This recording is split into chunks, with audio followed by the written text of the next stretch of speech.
मैंने तुम्हारी कहानियाँ सुनी, तुमने मेरी कहानियाँ सुनी, फिर अपनी कहानी शुरू हुई। तुमने बताया कि कैसे लोग तुम्हें समझ नहीं पाते। मैंने महसूस करवाया कि कैसे मैं लोगों को समझ लेता हूँ। फिर हम एक दूसरे को समझने लगे। तुमने वो सारी बातें बताई जो मुझे अच्छी लगे। मैंने भी वो सारी बातें बताई जो तुम्हें अच्छी लग सके। फिर हम एक दूसरे को बातें बताने लगे। जब मैंने तुम्हें गिरते हुए देखा, मैंने तुम्हें संभालने की कोशिश की। जब तुमने मुझे गिरते हुए देखा, तुमने भी मुझे संभालने की कोशिश की। फिर हम एक दूसरे को संभालने लगे।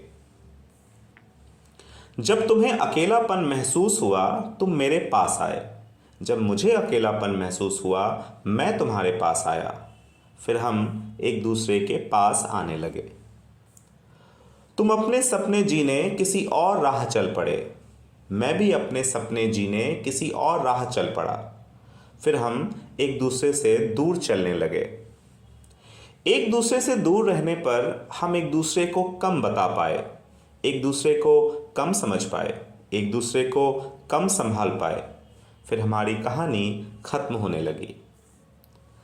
अब मैं किसी और की कहानियाँ सुनता हूँ। तुम भी अपनी कहानी किसी और को सुनाती हो और तुम उसे बताती हो कि कैसे मैं भी तुम्हें नहीं समझ पाया।